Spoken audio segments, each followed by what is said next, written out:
1556th episode of Nagpur most happening Facebook live show जिसका नाम है राज की बात द्रोणाचार्य के साथ। Really want to thank Parik brothers jewellers presenting Raj ki Baat Dronacharya के साथ in association with Quality Sales Quality Tiles. हमारी आज की जो मेहमान है she is a teacher since beginning. She wanted to become a teacher which is a question I have, and also क्या सोचती हैं वो न्यू एजुकेशन पॉलिसी के बारे में। चलिए बात करते हैं with doctor Charita Patil ma'am. Ma'am नमस्कार। नमस्कार मैम, स्वागत आपका राज की बात में। तो मैम, अगर मैं डॉक्टर चरिता पाटिल की कहानी पूछूं तो मैम कहाँ से हैं, कहाँ आपका जन्म हुआ, कहाँ आपकी पढ़ाई हुई और कब आपने सोचा कि अब आपको टीचर बनना है, एक प्रोफेसर बनना है? सर बेसिकली मैं हूँ जलगांव से। मेरा बर्थ प्लेस जलगांव है। हमारे सारे रिलेटिव्स वहीं के हैं, बट मेरे पापा का जो जॉब था जी, वो भी लेक्चरर थे, वो भी केमिस्ट्री पर्सन थे, और वहीं मेरा एजुकेशन हुआ अमरावती में। अमरावती में विद्या भारती कॉलेज जो है, बिल्कुल वहाँ पे वो 20 साल प्रिंसिपल थे। तो सेम कॉलेज में मैं भी right from 11th to PhD मैंने कंटिन्यू किया मेरा एजुकेशन।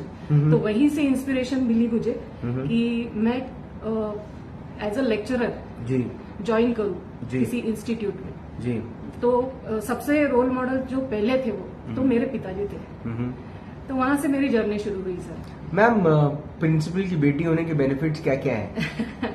बेनिफिट्स तो नहीं है बेनिफिट्स इतने ही है सर, बट वो स्ट्रिक्ट थे, बहुत स्ट्रिक्ट थे। एक्चुअली मेरिट में स्टूडेंट आने के बाद जो लिस्ट बनती है सर जी, उस हिसाब से ही मेरा भी रैंकिंग होता था। मुझे कोई उसमें सहूलियत नहीं मिलती थी कि तुम मेरी बेटी हो। वो मेरे तरफ देखते भी नहीं थे एक्चुअली।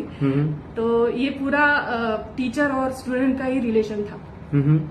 तो वैसे मेरी पूरी जर्नी थोड़ा डर के गई सर। क्यों? पर तो थोड़ा डर लगता था मुझे कि अपने पिताजी है तो थोड़ा सा, और लोगों का सुनना भी पड़ता था कि तुम एज अ प्रिंसिपल की बेटी हो तो तुम बंक नहीं करती हो। हमको बंक करना बहुत अच्छा लगता है, पर तुम्हारे वजह से हमको भी अटेंड करना पड़ता है क्लासेस। तो ऐसा बहुत कुछ मुझे सहना भी पड़ा, बट डेफिनेटली बेनिफिट थे क्योंकि वो केमिस्ट्री वाले थे। तो जो सब्जेक्ट में मेरे एक्सपर्टीज जो है आज, तो उन्हीं की वजह से है सर। मैम, जब आपने ये सोचा कि आपको एक सब्जेक्ट के तौर सब्जेक्ट प्रोफेसर के तौर पर आगे बढ़ना है, तो ये कहाँ से शुरू होता है? ये सर BSc से मेरा सब जर्नी स्टार्ट हुआ। जैसे वो भी मुझे पढ़ाते थे BSc में मेरे पापा। तो मेरा वो एक सब्जेक्ट था स्टीरियोकेमिस्ट्री करके, तो वहां से मेरा बहुत इंटरेस्ट डेवलप हुआ। एक्चुअली मुझे बॉटनी करना था, बट उन्होंने बोला कि जैसे आगे का भी सोचो, थोड़ा सा जॉब अपॉर्चुनिटीज, क्योंकि पहले जो था एक पढ़ाई करो और अपना एक सेटलमेंट करो जॉब लेके, ये था।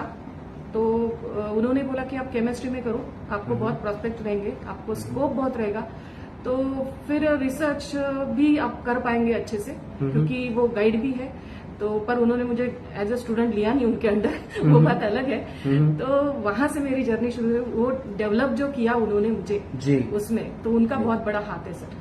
मैम, जब हम बात करते हैं साइंस की, एक ऐसे सब्जेक्ट को लेकर जिसको लेकर स्टूडेंट्स जो हैं वो 11वीं से, यानी ये जो रुचि है केमिस्ट्री सब्जेक्ट में, मैम ये 7th 8th से ही आप उसके साथ आपका एक रिलेशन बन जाता है, बिकॉज ज्यादातर स्टेट बोर्ड स्कूल्स में 6th या 7th से केमिस्ट्री एक बड़ा इंपॉर्टेंट सब्जेक्ट बन जाता है। केमिस्ट्री कॉमन सब्जेक्ट है। तो एसिड्स के साथ ये जो पूरा का पूरा एक रिश्ता होता है। मैम, आप अगर केमिस्ट्री प्रोफेसर नहीं होती तो आप क्या पढ़ाती मैम? तो सर मुझे जैसे बॉटनी अच्छा लगता है। मतलब साइंस ही पढ़ाती है? साइंस ही पढ़ाती सर, डेफिनेटली साइंस ही पढ़ाती। तो मुझे बॉटनी में बड़ा इंटरेस्ट था, गार्डन्स और ये सब डेवलप करने में बड़ा इंटरेस्ट है मुझे। और थोड़ा सा है मुझे आर्ट की तरफ, जैसे स्किल डेवलपमेंट वाला पार्ट जो है जी, तो वह डेफिनेटली मैं वो कुछ तो भी करती उसमें जी। तो जैसे मेरा पेंटिंग वगैरह में भी बहुत इंटरेस्ट है, तो वो फील्ड में भी मैं कुछ जरूर करती सर। मैम, जब LED कॉलेज की बात जब आती है, कितने वर्ष हो गए आप LED कॉलेज? सर मैं यहाँ ज्वाइन हुई एज अ लेक्चरर 2004 में। तो 20 साल हो गए लगभग अभी। 20 साल की जर्नी है। कॉलेज ने मुझे बहुत भरमसाट दिया है सर। और एक मतलब अब नहीं भी देंगे तो भी चलेगा? नहीं देना चाहिए और डेफिनेटली देना ही चाहिए जी। भरमसाट दिया मीन्स हमारे जो सीनियर्स थे उनके तरफ से उनके गाइडेंस में मैंने बहुत कुछ सीखा सर यहाँ पे। और जैसे मैनेजमेंट है, प्रिंसिपल्स, मैं 3 प्रिंसिपल्स के अंडर काम कर चुकी हूँ। जैसे अखानी मैडम ने मुझे चांस दिया यहाँ पे काम करने का। उसके बाद में नायर मैडम थे जी, डॉक्टर नायर मैडम। फिर उसके बाद में कोतवाल मैडम है, अभी पूजा मैडम है। वो तो बहुत ही फ्री हैंड देती है हमको काम करने के लिए सर। क्योंकि जैसे आइडियाज अगर कुछ हमको लाने हैं स्टूडेंट्स के लिए तो वो डेफिनेटली बहुत हेल्प करती है, हेल्पफुल नेचर है। तो इसलिए हमारी जर्नी थोड़ी इजी हो गई अभी। मैम एलईडी कॉलेज का जो साइंस डिपार्टमेंट है या मैम ये डिपार्टमेंट को की अगर एक्सपर्टीज हम देखें तो मैम आप एलईडी कॉलेज का ये जो साइंस एजुकेशन है इसको और बाकी कॉलेजेस के साइंस एजुकेशन को किस तरह से देखते हैं? देखो सर, यहाँ पे तो एक रिस्ट्रिक्शन पार्ट है अपना कि ये वुमेन्स कॉलेज है। तो हम लोग ग्रूमिंग में बहुत विश्वास रखते हैं कि स्टूडेंट जैसे फर्स्ट ईयर में आ जाए जी, तो उसको हम लोग ऑलराउंड डेवलपमेंट पे बहुत ध्यान देते हैं। हमारे यहाँ जैसे मैं केमिस्ट्री की बात करूँ जी, तो केमिस्ट्री सब्जेक्ट में हम लोग वर्कशॉप्स ऑर्गेनाइज करते हैं उनके लिए जी। जैसे अभी लास्ट 2 ईयर से मैं स्टार्टअप की तरफ जा रही हूँ सर अभी जी। जैसे मैंने फ्लोर क्लीनर का वर्कशॉप स्टार्ट किया है, तो हम लोग लड़कियों को थोड़ा एंटरप्रेन्योर्स की तरफ लेके जाने की कोशिश कर रहे हैं जी। तो मेरा पार्ट उसमें थोड़ा अभी थोड़ा मैं बढ़ने लगी हूँ उसके तरफ जी। तो स्टार्टअप जो है अभी बहुत डेवलप नहीं हुआ है, बट मैंने फ्लोर क्लीनर का उनका जो तरीका रहता है कि कहाँ से शुरुआत करें, राइट फ्रॉम सीड मनी जी, तो वहां से जो शुरुआत कर रहे हैं स्टूडेंट, तो हम लोग राइट फ्रॉम प्रिपरेशन, कॉस्टिंग, फिर उसके बाद में बैच नंबर और वो जो है जी, उसका नाम क्या रखना है जो आपने बनाया है प्रोडक्ट जी, तो वहां से पूरा हम लोगों ने उनको एक वर्कशॉप में पूरा ट्रेनिंग दिया है सर, ताकि वो आज अपना खुद का स्मॉल स्केल इंडस्ट्री जैसा कुछ डाल सके। तो इसके तरफ मेरा थोड़ा सा ज्यादा अभी जाने की कोशिश कर रही हूँ मैं। मैम ये जो एक परिवर्तन हुआ है, जब पहले आप जब साइंस पढ़ रहे थे और जब आप अपना ग्रेजुएशन कर रहे थे साइंस में या पोस्ट ग्रेजुएशन कर रहे थे मैम, तब की जो पढ़ाने की जो मर्यादा है वो मर्यादा सिर्फ ज्ञान तक सीमित थी। अब मैम ज्ञान के आगे यानी कि करियर, एंटरप्रेन्योर या एक प्रोफेशनल बनने तक मदद करते हैं। मतलब मैम कैंपस सिलेक्शन होते हैं, दूसरी तरफ एंटरप्रेन्योरशिप विंग है, ये सब चीजें हैं। मैम ये जो परिवर्तन है आप इसको किस तरह से देखते हैं? ये अच्छा है, ये पॉजिटिव है ही सर। बट अभी जैसे कोविड के टाइम आप बात करते हो, तो कोविड के टाइम हम लोग इतना फैमिलियर नहीं थे, बराबर। हम लोग क्लासरूम टीचिंग ही करते थे, टेक्नोलॉजी से इतना टच नहीं थे। डेफिनेटली हम लोग टेक्नो से भी थे, बट इतना भी नहीं कि हम लोग क्लासरूम टीचिंग उस तरह से करें, उस ढंग से करें। बट उसमें हम लोगों ने खुद को डेवलप किया। तो हम लोग भी चाहते हैं कि स्टूडेंट भी हमारे कुछ क्लासरूम टीचिंग और टेक्नोलॉजी से थोड़ा हटके कुछ करें। तो इसलिए ये एंटरप्रेन्योरशिप और ये सारा चीज जो है स्किल डेवलपमेंट, तो ओवरऑल एक होलिस्टिक अप्रोच रहना चाहिए स्टूडेंट का। इसलिए हम लोग ये ध्यान देते हैं कि यहाँ से जब वो एंट्री करे तो एक ग्रूम स्टूडेंट होके ही बाहर पड़े। मैम 20 सालों में आपने तो स्टूडेंट्स को बहुत कुछ सिखाया, बहुत सिखाया। आपने स्टूडेंट से क्या सीखा? स्टूडेंट से बहुत सीखा सर। स्टूडेंट में क्वालिटीज बहुत होती है बट कहीं तो भी उनको रिस्ट्रिक्ट भी करना पड़ता है as a teacher ji. But थोड़ा ज्यादा सिखाओगे तुम टीचर बन जाओगे? हाँ, नहीं वैसा कुछ नहीं है जी, वैसा कुछ नहीं है। बट यस डेफिनेटली उनसे भी सीखने को मिलता है, क्योंकि देखो लेक्चररशिप करना ये एक स्किल है सर जी, क्योंकि वो कनेक्शन बनना बहुत इंपॉर्टेंट चीज है। कि जैसे मैं पढ़ा रही हूँ तो वो जाना भी चाहिए सामने वाले तक। तो मेरा ये है कि जैसे जो मेरिट स्टूडेंट है उनको पढ़ाना तो वो खुद ही अपना कर लेते हैं, बिल्कुल अपना खुद ही वो स्टडी कर लेते हैं। बट मेरा ये कहना है कि आप अगर वीक स्टूडेंट को कहीं लेवल पे जाके रख देते हो अच्छा टीचिंग करके जी, तो उनमें डेफिनेटली कुछ पॉजिटिव एटीट्यूड आने वाला है।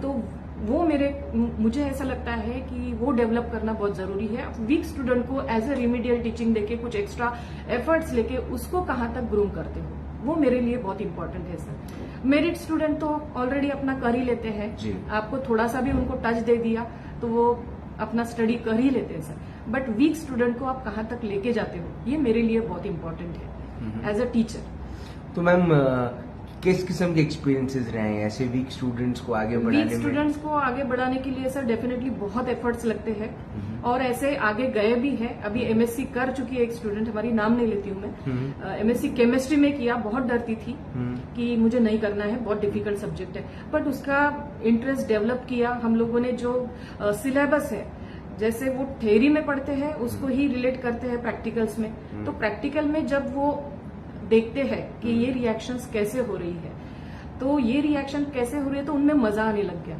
कि नहीं ये भी कैसे हो रही है। फिर उनको खुद को ही डेवलप हुआ कि वो कैसे करे। तो ये जो जादू है, केमिस्ट्री से जादू जादू के प्रयोग है सर, बाकी कुछ नहीं। कि ये रिएक्शन ये डाला है, ऐसा कलर मिल गया है, कलरफुल रिएक्शंस होते तो अपने आप वो डेवलप होते गया और वो लड़की बहुत अच्छे से कर रही है सर आज। मैम अब चूंकि 20 साल हो गए हैं, बहुत बड़ा वक्त बाकी है अभी, है ना, लेकिन मैम एक ऐसी चीज जो शायद आपको एलईडी कॉलेज ने दी जो शायद आपको कोई नहीं दे सकता था, वो क्या है? एलईडी कॉलेज ने सर मुझे एलईडी कॉलेज ये फैमिली है मेरे लिए, तो एलईडी कॉलेज ने मुझे ब्रेड एंड बटर दिया सबसे पहले, और जो फ्री हैंड दिया है अपनी आइडियाज पुट करने का, ये मेरे लिए सबसे इम्पोर्टेंट है।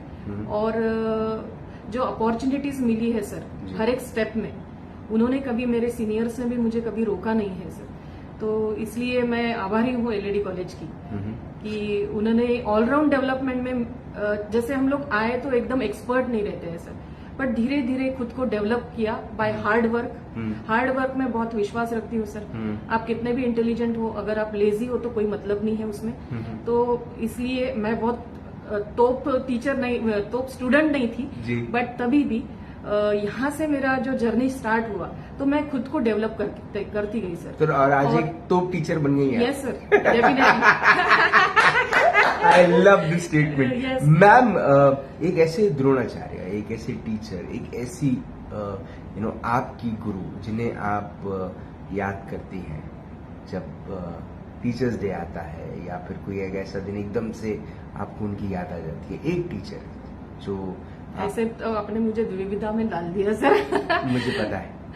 तो एक तो मेरे घर का ही मैं एग्जाम्पल लूंगी। मेरे पापा है, वो मेरे गुरु ही है पहले से। उन्होंने ही मुझे पूरा स्टेप बाय स्टेप जो है मैं कैसे डेवलप हूँ, वो एक पहला था। और यहाँ पे मैं नाम लूंगी मेरे सारे ही सीनियर्स सर। मेरे डिपार्टमेंट में 9 लोग थे मैं जब ज्वाइन हुई, तो उनके अंडर जो मुझे ट्रेनिंग मिला, मैं नाम लेना चाहती हूँ। डॉक्टर जनई मैडम थे, डॉक्टर वैद्य थे, डॉक्टर आठोले सर थे, फिर चौहान सर के अंडर तो मैं पूरा नैक क्या होता है ये मुझे कुछ नहीं पता था, पर उनके अंडर कैसे एडमिनिस्ट्रेशन होना चाहिए, पोलाइटली कैसे हैंडल करना चाहिए, ये सारी चीजें मैंने बहुत अच्छे से सीखी है सर। और कैसे आप ऑर्गेनाइज तरह से अपना काम करते हो, डॉक्यूमेंटेशन कैसे होना चाहिए, ये सारा मैंने मेरे डिपार्टमेंट में सीखा है सर। तो डॉक्टर नीरू कुलकर्णी मैडम है, वो भी 2016 में ये लोग सब रिटायर हो गए सर। तो इसलिए वो तो अखरता है, मैं 1 मैन शो चला रही हूँ सर, 1 मैन डिपार्टमेंट है मेरा। पर अभी गवर्नमेंट ने थोड़ा कृपा की है तो हमको पोस्ट मिलने वाले हैं। तो इतने सालों से मैं अकेली हैंडल कर रही हूँ। सेमिनरी हिल्स वाला कैंपस भी, वहाँ होम साइंस में भी केमिस्ट्री है from first year and second year, and applied electronics and software technology, उसमें भी केमिस्ट्री है सर। यहाँ से अकेले मैनेज करना बहुत डिफिकल्ट है मेरे लिए, पर मैं पूरा मैनेज कर रही हूँ। ये सबका आशीर्वाद मेरे साथ में है, और कॉलेज का सपोर्ट, मैनेजमेंट और प्रिंसिपल मैडम का सपोर्ट मेरे लिए बहुत मायने रखता है सर। मैम मुझे ऐसा लगता है कि आपने कहा कि ये केमिस्ट्री का जादू है, मुझे ऐसा लगता है ये केमिस्ट्री का जादू है मैम, ये आपके किरदार का भी जादू है। यस, जो शायद आपको ये जो भाव है आपके अंदर में, ज्ञान को बच्चों तक पहुंचाने में और उनको आगे बढ़ाने की, मैम ये उसी का जादू है जो आपको रोज शायद प्रोत्साहित करता है कॉलेज आने और अपने अपने पर्टिकुलर सब्जेक्ट को लेकर और आगे पहुंचाने। और एक बात कहना चाहती हूँ प्लीज। मैंने अपने आरटीएम नागपुर यूनिवर्सिटी में माइक्रो स्केल टेक्निक नहीं इम्प्लीमेंट किया है, बट जो मैं बात कर रही हूँ सीनियर्स लोगों की, तो और मेरे पापा के कॉलेज की भी बात कर रही हूँ, वहां से हमने माइक्रो स्केल टेक्निक एक नया टेक्निक जो होता है जी। जैसे केमिस्ट्री में बहुत हार्मफुल केमिकल्स होते हैं सर, जी। तो हम लोग ग्रीन केमिस्ट्री की तरफ बढ़ने की कोशिश कर रहे हैं, तो मैं वो डेवलप कर रही हूँ मेरे डिपार्टमेंट में। मुझे ट्रेनिंग सेंटर निकालना है उसका, ऐसे मेरा ये है, ड्रीम है सर, ड्रीम है मेरा जी। तो उसमें क्या होता है कि उसमें हम लोग माइक्रो स्केल टेक्निक से जैसे हार्मफुल केमिकल्स है तो उसका रिप्लेसमेंट करते हैं दूसरे कोई कंपाउंड से। ओके। तो ये मैं प्रमोट करना चाहती हूँ। हम लोग जैसे ग्रीन की बात करते हैं, ग्लोबल वार्मिंग की बात करते हैं, तो इसलिए मेरा लैब मैं ग्रीन केमिस्ट्री के लैब करना चाहती हूँ sir. Ma'am, I am sure ये बात उन तक पहुंचे जो अपना एक योगदान दे सकते हैं। ये सर कर रहे हैं, सब लोग अपना अपने हिसाब से वर्कशॉप्स कर रहे हैं सर।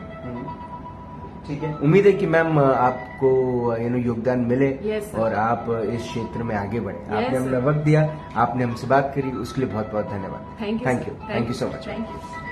मुलाकात हुई विथ डॉक्टर चरिता पाटिल, एक बड़ी अच्छी मुलाकात, जिस मुलाकात में ये समझ में आया कि सिर्फ केमिस्ट्री, देखिए बड़ी एक खूबसूरत बात किसी ने बड़ी अच्छी बात लिखी और मेरे जहन में आज सुबह सुबह आई। मैंने कहा मैं आज जितने भी शोज करूंगा उसमें कहीं ना कहीं इस बात का उल्लेख जरूर करूंगा कि माली की जो मर्यादा है ना, वो सिर्फ और सिर्फ और सिर्फ फूलों तक है ना। माली की जो मर्यादा है वो सिर्फ फूलों तक है, खुशबू की तक नहीं है ना। तो उम्मीद है कि आप अपनी इस खुशबू को फैलने दें, आगे बढ़ने दें। जिंदा रहें। जय हिंद।